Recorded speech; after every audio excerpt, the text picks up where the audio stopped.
Hello everyone, I am Dr. Sonali and I welcome you all to CSC Core Concepts in the series of Foundations of Compiler Construction. In this video, we are going to discuss about the three address code method for generating the intermediate code. So about intermediate code generation and the need for generating it, I have discussed in my previous video. So I request you all to go through that video in order to understand why do we require the three intermediate code representation. And among all the approaches of generating the intermediate code, the three address code is the most popularly used method. Now in this method, every instruction will have maximum three operands. Okay, three operands, what are operands on which the operator will work? So if I say A plus B, so plus is my operator, A and B are my operands. So in a code, there will be maximum three operands. One is the source operand, two are the source operand, that is A and B here are the source operands, and C is the resultant operand. Okay, so you cannot go beyond this for an intermediate code. Now you can say this type of method is nothing but a linear representation of the DAG. If you remember the DAG where we had done, let's say A plus B, and then we have another plus which we were doing with C. So if I want to write this in the form of an intermediate code, I can say T1 is equals to A plus B, and then I can say T2 is equals to T1 plus C. Okay, so in both the cases you can see there are maximum three operands here, 1, 2, 3, and when you have three operands, two are source operands and one is the resultant operand. Here 1, 2 and 3. Okay, but it is very simple as it looks like in this case. But when you have complex problem like here in this first case it was okay. But here what we had to do, actual equation was what? A plus B plus C. And we had to break it into two parts. First we did this one and the resultant was added to this. So let's say if you have something like this, okay, equation, how will you represent it using only three operands? So here you will have to break it, right? So first you will have to do what? You will have to take T1 is equals to C multiplied by D. Then you have to take another operand T2. T2 is equals to T1 plus B. Understood? So there are some common instruction forms. Let's say when you are performing assignment, you will write X is equals to Y operator Z, or X is equals to operator Z. Okay. Copying, you can perform copying. Let's say this T2 has to be copied to then my variable A. So A is equals to T2. Yes, now my code can have conditional jumps, loops. Now how are you going to represent those instructions?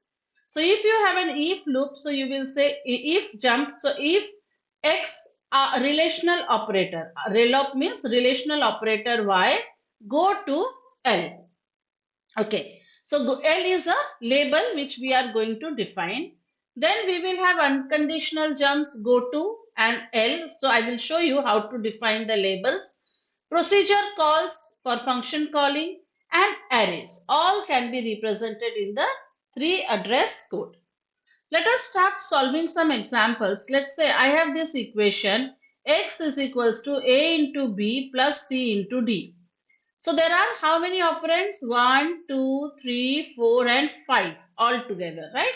So I have to break this equation into two parts. So let me keep A into B into T1, C into D into T2 and X is equals to T1 plus T2. So there are three address. This is my IR representation, intermediate code. Okay. Then I have A is equals to B plus C into D. This I showed you. You can compute C into D, store it in T1 and then you can say B plus T1 and you can assign to A. Next is here you can see it is minus Q multiplied by R plus S. So first thing what you have to do is that you have to make Q minus. So U minus means unary minus Q. T2 will be what?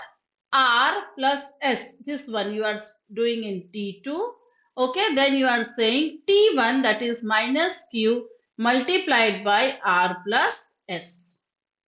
And then you can simply copy in a variable. Here, same thing. You can make x plus y as T1, y plus z as T2, x plus y plus z means you can write down T1 multiplied by T2. Okay, you can perform like this because this is multiplication. T1 multiplied by T2, and this answer you can add it to z. Okay, because T4 is equals to T1, this is x plus y was T1 plus z, that is T4, and finally what you are doing is this whole term is T3, this term is T4, you are adding T3 plus T4 making it T5. Next, let's see some jumps. Okay, so this is the code. Let's say if x is less than y, you will do a is equals to b, else you will say a is equals to c, right? This you have to do. How will you convert into intermediate code? See, if x is less than y, go to L1. So who is L1? See, these are the labels which we have defined. So who is your L1? Go to L1. If x is less than y, truth, go to L1. So L1 is doing this work of a is equals to b. So the string will come over here. Otherwise, else you don't have to write the word else. Simply you can write go to L2. L2 is what? What you write in the else part, that is a is equals to c. Next, if a is less than b, then x is equals to 1, else x is equals to 2. Okay, this is what you have to do. And when you come out of that if condition, you will do y is equals to x. So what we are going to do, if a is less than b, we will make each one of them as label. X is equals to 1 is label 1, L1. X is equals to 2 is label L2. And after either of the cases, anyway you are going to exit the loop and you will come over here. This is your label L3, right? So if a is less than b, go to L1. After executing this, you will come out of the loop. So go to L3, you will come here. Otherwise, if this condition is false, you go to L2.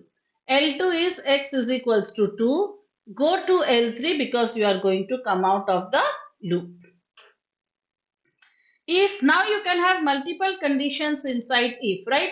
So you have to check this condition first. If this is true, then only you will go to this condition.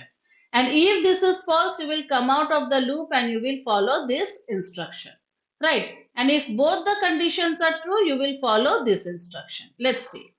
So let us make them as labels. Okay. So if a is less than b, you will go to L1, means this second one, right? Second one. So go to L1. So T2 is equals to x plus 1. Sorry. So if a is less than b, if the condition is true, you will go to L2. This is a mistake. Sorry, L2. So you will go to L2 to check if c is also less than d. If c is also less than d, then you will go to L3. What is L3? You have to follow this equation, that is T1 is equals to y plus z and x is equals to T1. But in case your condition is false, you are going to go to L1. L1 is this one, right? So what you will do in L1, T2 is equals to x plus 1 and you can write down x is equals to T2. Okay. And if this condition is also false, if suppose this condition is true, this is false, then also you will not insert the loop, right? So you will come out. So you will go to the condition L1. Next, while. So while a is less than b, this you have to perform. Otherwise, when you come out of the loop, you have to reset a to 0, right? So if a is less than b, then you go to L2. Okay, if the condition is true, you go to this loop. What is this loop saying? It is saying T1 is equals to a plus 1 and a is equals to T1. Done. If the condition is false, then what will you do? You will go to L3. L3 is what? You will just reset it to a is equals to 0. Now since this is a while loop, you will go on doing it. So after assignment here, you will again do L1. So you have written this condition in L1 label because repeatedly you have to follow the while loop. Now arrays. How will you do for the arrays? With the arrays, we are going to store the base address. So suppose this is your condition, AI is equals to X into 5. So what will you do? First you have to perform this so that you are storing in T1. Now this T1 has to be stored at which location? At A of ith location. Now how will you find out this A of ith location? Let's say address of A. I hope you know how to compute the base address. In case if you have forgotten, you can go to my data structures playlist. There in the array we have discussed how to find out the base address. So address of A plus I into size of type means what type? Suppose if it is integer. So 4. I into 4. So next 4. First one is done. Next one. And that location you are going to store the value of T1. Now another way is that simply you can directly write, if you know that it is of type integer and 4 bytes, simply you can compute I multiplied by 4 and you can store in that location.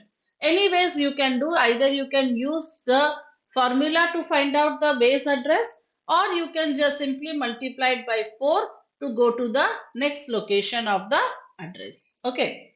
So these are the some of the examples which we discussed in order to convert a high level programming language into a 3 address code representation. So stay tuned. The next phase we are going to do the 5th phase, that is the code optimization. And it is very interesting that how do you optimize the code more so that it can consume less resources, less memory and execute faster. Don't forget to like, share and subscribe CSC Core Concepts. Thank you.